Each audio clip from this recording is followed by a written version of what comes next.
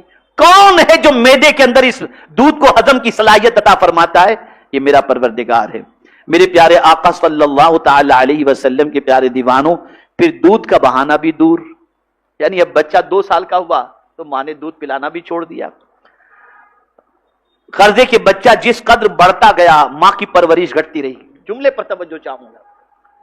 بچہ جیسے جیسے بڑھتا رہا ماں کی پرورش گھٹتی رہی. اس کو میں سمجھاتا ہوں آپ کو. بچہ 2 سال کا تھا، 2 سال تک ماں نے دودھ پلایا. پھر اس کے بعد بچے کو ماں ہاتھ سے کھانا کھلانے لگی. اب بچہ بڑھ رہا ہے نا، بیٹا اپنے ہاتھ سے کھانا سیکھ لے، میں تجھے کب تک کھلاؤں گے. آئے ہائے. ایک ماں اپنے بچے سے کہتی ہے بیٹا اب تو کچھ اپنے ہاتھ سے کر لے، میں کب تک تجھے کھلاؤں گی. اور ماں پالنے کا ہاتھ کھینچ لیتی ہے اور بچہ کھانا اپنے ہاتھ سے شروع کرتا ہے. بڑا پیارا جملہ ہے. بچہ بڑھتا جاتا ہے، پالنے کا سسٹم اور پالنے کا وقت ماں کا کم ہوتا چلا جاتا ہے. اے اللہ تیری عظمتوں پر قربان، بچہ بڑھ رہا ہو یا چھوٹا ہو، تو کبھی پالنے سے اپنے بچے کو، بندے کو نہیں چھوڑتا. بچے کو بھی تو ہی پالتا ہے اور بڑے کو بھی تو ہی پالنے والا ہے. ماں ہاتھ کھینچ لیتی ہے لیکن رب نہیں. رب نہیں. میرے پیارے آقا صلی اللہ تعالی علیہ وسلم کے پیارے دیوانوں، پھر کمال کی بات، جو باپ اپنے بیٹے کو پالا تھا، جس باپ نے اپنے بیٹے کے لیے غذا کا انتظام کیا، جس باپ نے پالنے کے اندر بچے کے لیے کوئی کسر نہیں رکھی، اب وہ باپ ہو گیا بوڑھا. اب باپ ہو گیا بوڑھا تو اب معاملہ الٹ گیا. جو باپ پہلے بیٹے کو پالتا تھا اب بیٹا باپ کی ذمہ داری اٹھاتا ہوا نظر آتا ہے نا. وہی بیٹا جسے باپ نے پالا تھا اب اسی بیٹے سے باپ کی امید وابستہ ہو جاتی ہے کہ بڑھاپے میں میرا یہ بچہ مجھے پالے گا. معاملہ الٹ گیا. اب باپ خدمت کا محتاج ہو گیا، بیٹا خدمت کا محتاج نہیں ہے. میرے پیارے آقا صلی اللہ تعالی علیہ وسلم کے پیارے دیوانوں، اور اگر اسی دوران بچہ مر گیا تو میرے پیارے آقا صلی اللہ تعالی علیہ وسلم کے پیارے دیوانوں، تو پھر تو کسی طرح کا ظاہری تعلق رہا ہی نہیں. پھر کانٹیکٹ ختم. بچہ مرا، کانٹیکٹ ختم. قربان اس رب العالمین کے جو ہم کو باپ کی پیٹھ میں پالے، ماں کے پیٹ میں پالے، بچپن میں پالے، جوانی میں پالے، بڑھاپے میں پالے، تندرستی میں پالے، بیماری میں پالے. جیسے جیسے جو بھی ہمارے حالات بنتے جائیں، جیتے ہیں تو بھی پالتا ہے اور مر جاتے ہیں تب بھی وہی پالنے والا ہے. یہ میرے رب کی ذات. اور سب کو میرے پیارے آقا صلی اللہ علیہ وسلم وہ پالتا ہے. اور قربان جائیے، باپ پالتا ہے تو امید ہوتی ہے کہ بڑھاپے میں سہارا بنے گا. ماں پالتی ہے تو اس کی امید ہوتی ہے، اور کبھی کبھی تو معاوضہ بھی باپ مانگتا ہے اور ماں مانگتی ہے. اے میرے رب تیری عظمتوں پر قربان، تو اس طرح پالتا ہے کہ ہم سے کچھ مانگتا ہی نہیں کہ میں پال رہا ہوں مجھے کچھ دو. نہیں، اگر بے لوث پالنے والی کوئی ذات ہے تو وہ میرے رب قدیر جل جلالہ کی ذات ہے. میرے پیارے آقا صلی اللہ تعالی علیہ وسلم کے پیارے دیوانوں، پھر ہر طرح پالتا ہے. ہر طرح جسم کے ہر اعضا کو پالتا ہے. میں یہاں پر ایک حکمت بتاؤں، علماء تشریف فرمائیں، انشاءاللہ کافی لطف محسوس کریں گے اس کے پالنے کے انداز کو. مجھے یہ بتائیے، سر میں جو بال ہیں وہ بڑھتے ہیں کہ نہیں بڑھتے؟ جواب دیجئے آپ. لیکن اس کے پالنے کا انداز کتنا عظیم ہے. وہ ناک کو نہیں بڑھاتا، بال بڑھاتا ہے لیکن ناک نہیں بڑھاتا. آپ مجھے بتاؤ بال کی طرح روز ناک بڑھتا چلا جائے تو کیا حالت ہوگی. لیکن اے کریم تیری عظمتوں پر قربان کہ تو نے کہہ دیا لقد خلقنا الانسان فی احسن تقویم. کیا پالنے کا انداز ہے، خدا کی قسم آپ دیکھیں تو صحیح کیا پالنے کا انداز ہے. اور ایک تصور ذہن کے اندر محفوظ کر لو، آپ کو اور ہم کو پیاس لگتی ہے، ہم پانی پیتے ہیں، لیکن یہ یاد رہے پانی کے اندر تاثیر پیدا کرنے والی ذات خدا کی ہے. ورنہ یہ جملہ یاد رکھنا، یہ حدیث شریف ہے. یہ حدیث شریف ہے. بہت سارے لوگ ایسے ہوتے ہیں جو کئی لیٹر پانی پی لیں پیاس نہیں بجھتی. اور یہ حدیث شریف سن لو، جو لوگ جان بوجھ کر کے نماز قضا کرنے والے ہیں، جب ان کی موت کا وقت قریب آئے گا تو 7 سمندروں کا پانی بھی انہیں پلا دیا جائے ان کی پیاس نہیں بجھے گی. نہیں بجھے گی. تو پانی کا کام ضرور یہ ہے پیاس بجھانا، لیکن وہ پیاس بھی اسی وقت بجھائے گا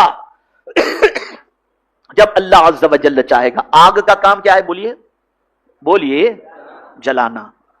اتنی سی چنگاری کبھی کبھی جلا دیتی ہے۔ ابھی میرے پیر میں تھوڑا سا زخم ہے، ایک چھوٹا سے معاملے کے اندر وہ زخم ہو گیا، تو اب وہ ایک ہفتے سے ہے زخم، اتنی سی چیز سے زخم ہو گیا، جل گیا میرا پیر تھوڑا سا، اتنی سی چیز سے۔ حضرت ابراہیم علیہ السلام کے لیے اتنی سی آگ نہیں تھی کہ چلو ایک چنگاری یا ایک موم بتی لگا کر کے چھوڑ دی گئی، نہ اگربتی نہیں، آگ کا کنواں اگر کہا جائے تو غلط نہ ہوگا، تیار کیا گیا۔ لیکن جب اس آگ میں حضرت ابراہیم علیہ السلام کو حضرت ابراہیم علیہ السلام کو اس آگ میں جب ڈالا گیا، تو اب دیکھیے اللہ نے کیا فرمایا، آگ کو فرمایا یا قلنا یا نارو کونی بردم و سلامن علی ابراہیم، اے آگ یا نارو کونی بردا و سلامن۔ بردا کے معنی ٹھنڈک ہوتی ہے، بردا کے معنی ٹھنڈک۔ کبھی کبھی ٹھنڈک زیادہ بھی ہو تو آدمی پریشان ہو جاتا ہے، ہوتا ہے نا، لیکن میرے رب کی عظمت پر قربان جائیے، کہا یا نارو کونی بردا، اے آگ ٹھنڈی ہو جا، لیکن ایسی بھی ٹھنڈی نہ ہونا کہ میرا ابراہیم ٹھنڈی سے پریشان ہو جائے، وہ سلامتی والی آگ، سلامتی والی ٹھنڈی ہو جا کہ میرے ابراہیم کو کوئی تکلیف نہ ہو۔ آگ کا کام جلانا ضرور ہے، لیکن وہ اسی وقت جلا سکتی ہے جب میرا مولا چاہے۔ بڑا عظیم میرا پروردگار ہے، اس کی شان کا کیا کہنا۔ میرے پیارے آقا صلی اللہ تعالی علیہ وسلم کے پیارے دیواروں، دیکھیں پالتا کیسے، یہ کان ہے نا، یہ ہڈی ہے، لیکن اے کریم تیری عظمتوں پر قربان، اس میں سننے کی طاقت کس نے پیدا کی؟ یہ آنکھ کیا ہے؟ یہ چربی کا ایک چھوٹا سا وہ ہے۔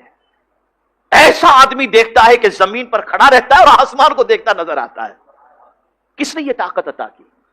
میں کبھی کبھی اپنی تقریر میں کہا کرتا ہوں، یہ جو بلب جلتے ہیں نا، 5 سال کے بعد یہ لائٹ بند ہو جائے گی، خراب ہو جائے گی، فیوز اڑ جائے گا، کچھ بھی ہوتا رہتا ہے، بلب خراب ہو گیا بدلو، ٹیوب لائٹ خراب ہو گئی بدلو، ہائیلوجن خراب ہو گیا بدلو، لیکن اس کی مدت بہت لانگ ٹائم کی نہیں ہوتی، 5 سال 2 سال 1 سال 6 سال 3 سال بس یہی ہوتی ہے۔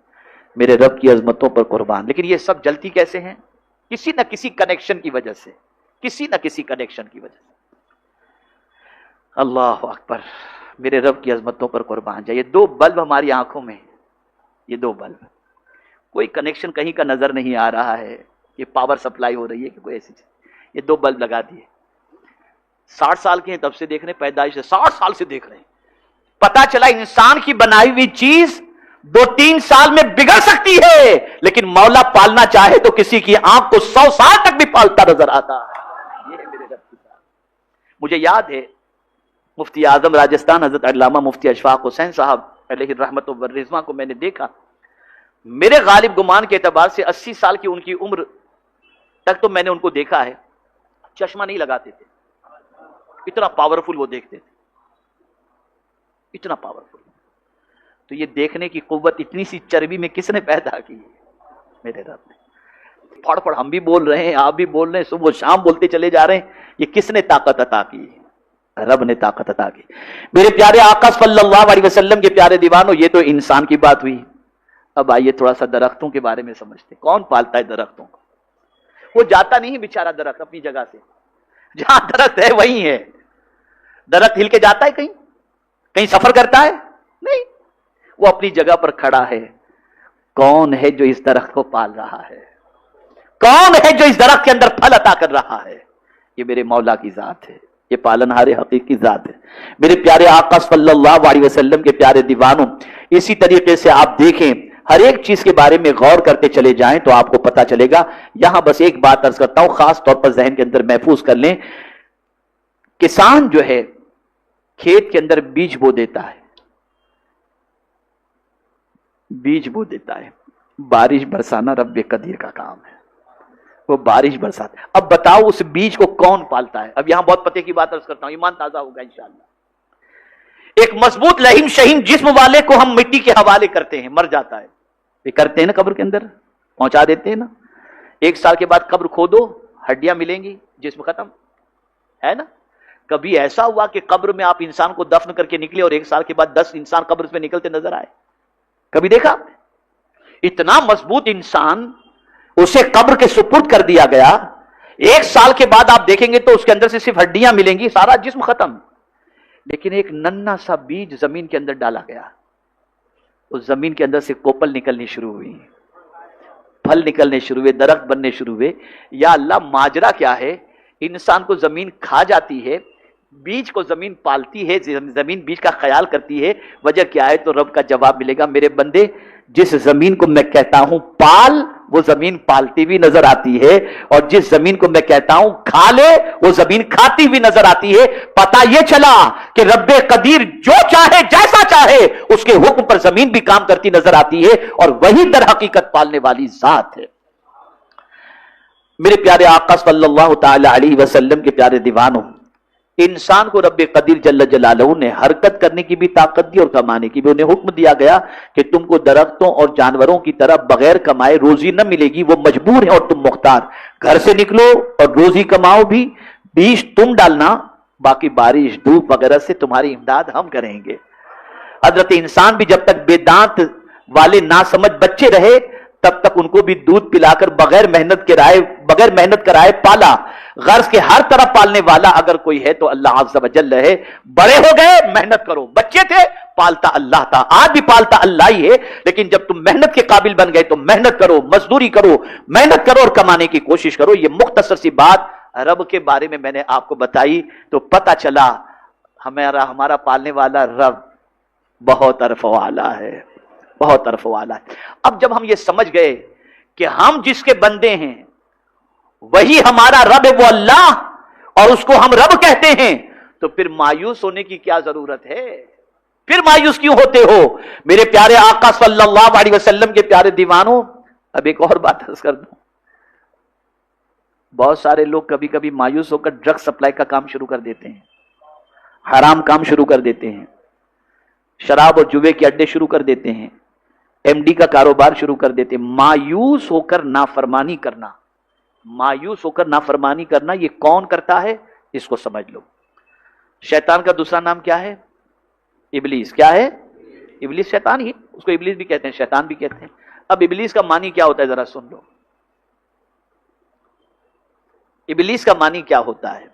میرے پیارے آقا صلی اللہ تعالی علیہ وسلم کے پیارے دیوانوں، ابلیس کا اسم ذات عبرانی لفظ ہے، مگر اہل عرب اسے بلد سے ماخوذ کہتے ہیں، جس کے معنی نا امید ہونے کے ہیں۔ چونکہ ابلیس کو اللہ سے کوئی امید نہیں رہی، اس لیے اسے ابلیس کہا گیا۔ ابلیس کو اللہ سے کوئی امید نہیں رہ گئی، اس لیے اسے ابلیس کہا گیا۔ یہاں یہ بھی فرمایا گیا ہے کہ نا امید ہو کر نافرمانی میں گرفتار ہو جانا، اس کو کہتے ہیں ابلیس۔ اب اگر کوئی مومن اللہ سے مایوس اور نا امید ہو جاتا ہے تو اس میں اور ابلیس کے اندر کوئی فرق نہیں۔ تو اب میں آپ سے پوچھنا چاہتا ہوں، جس اللہ کے ہم بندے ہیں وہ اللہ کیسا پالنے والا ہے؟ پھر مایوس ہونے کی کیا ضرورت؟ اب اگر کوئی شخص یہ کہتا ہے ان الذین قالوا ربنا اللہ ثم استقاموا، تو اب ہوتا کیا ہے؟ یعنی اللہ ہمارا رب ہے یہ کہا اور پھر اس پر قائم رہا، تو اب مولا کا کرم دیکھیے کیا ہوتا ہے۔ مولا فرماتا تتنزل علیہم الملائکہ، ان پر فرشتے اترتے ہیں۔ ان پر کون اترتے ہیں؟ فرشتے اترتے ہیں، اور اللہ فرماتے ہیں اللہ تخافوا ولا تحزنوا، اور نہ ڈرو اور نہ غم کرو۔ پتا چلا جو لوگ اللہ کو رب ماننے کے بعد اس پر قائم رہتے ہیں تو ان کی مدد کے لیے اللہ فرشتوں کو نازل فرماتا ہے، اور فرماتا ہے تمہیں کوئی ڈرنے کی ضرورت نہیں، کوئی خوف کرنے کی ضرورت نہیں۔ اور صرف یہی نہیں بلکہ آگے فرماتے ہیں وَابْشِرُوا بِالْجَنَّةِ الَّتِي كُنْتُمْ تُوعَدُونَ، اور خوش ہو اس جنت پر جس کا تمہیں وعدہ کیا جاتا تھا۔ یعنی اگر تم اللہ کو رب ماننے کے بعد اس پر قائم رہتے ہو اور اس کو رب ماننے کے بعد مایوس نہیں ہوتے تو اللہ عز و جل تمہاری مدد کے لیے فرشتے بھی نازل فرمائے گا، اور ارشاد ہوگا غم نہ کرو، ڈرو نہیں، اور تمہارے لیے اس جنت کی بشارت ہے جس کا تم سے وعدہ کیا گیا تھا۔ یہاں سے یہ بات واضح طور پر سمجھ میں آئی کہ جو مومن ہوتا ہے وہ اللہ کی رحمت سے کبھی مایوس نہیں ہوتا. حالات کیسے بھی ہوں, کتنے ہی برے کیوں نہ ہوں, اللہ کی رحمت سے کبھی مایوس نہیں ہونا چاہیے. وجہ کیا ہے؟ اس لیے کہ اللہ کی شان بہت عرف و اعلیٰ ہے, وہ سارے جہاں کا پالنے والا ہے, ہمارا بھی وہی پالنے والا ہے, وہی راستے نکالے گا اور وہی ہماری مدد بھی فرمائے گا. جب ایک بندے کا یقین اپنے رب پر اتنا پختہ ہو جائے تو پھر وہ مایوس کیسے ہوگا. اب آخری بات عرض کر دوں, کثرت گناہ کی وجہ سے انسان مایوس ہوتا ہے. تو مولا نے پہلے کہہ دیا 24 گھنٹے توبہ کے دروازے کھلے ہیں, معافی مانگ لو, دروازہ بند نہیں ہے. 24 آور توبہ کے دروازے کھلے ہوئے ہیں, مانگ لو. اور پھر قربان جائیے اس آیت کریمہ کے اس جملے پر قل آیا ہے. اللہ اپنے محبوب سے فرماتے ہیں قل, میرے محبوب آپ کہہ دیں. کن سے کہہ دیں؟ کن سے کہہ دیں؟ یا عبادی الذین اسرفوا, اے میرے بندو, گنہگار کو, سیاہکار کو, نافرمان کو, ان کے بارے میں اللہ کہتا ہے میرے محبوب ان سے کہہ دو کہ اے میرے بندو, یا عبادی الذین اسرفوا علی انفسہم لا تقنطوا من رحمت اللہ, اللہ کی رحمت سے نا امید مت ہو جاؤ, نا امید مت ہو جاؤ. تو میرے پیارے آقا صلی اللہ علیہ وسلم کے پیارے دیوانوں, جو رب ہمیں ماں کے شکم کے اندر, ماں کے رحم کے اندر ہماری پرورش فرماتا ہے, جو پروردگار ہر عمر میں ہماری پرورش فرماتا ہے, اس رب پر پورا یقین کامل رکھو اور اس سے کبھی نا امید مت ہو جانا. حالات کیسے بھی بنے, ہمارا رب بہت طاقت والا ہے, بہت قوت والا ہے, وہ جس طرح چاہے راستے پیدا فرما دے اور ہمیں منزل مقصود تک پہنچا دے. بس ویڈیو اچھا لگا تو لائک کر لیں اور کمنٹ میں ضرور بتائیں آپ کو ویڈیو کیسا لگا. آپ کی کوئی رائے ہو تو ہم سے ضرور شیئر کریں. اگر چینل پر نئے ہیں تو سبسکرائب کر لیں. اپنا قیمتی وقت دینے کے لیے شکریہ. خدا حافظ.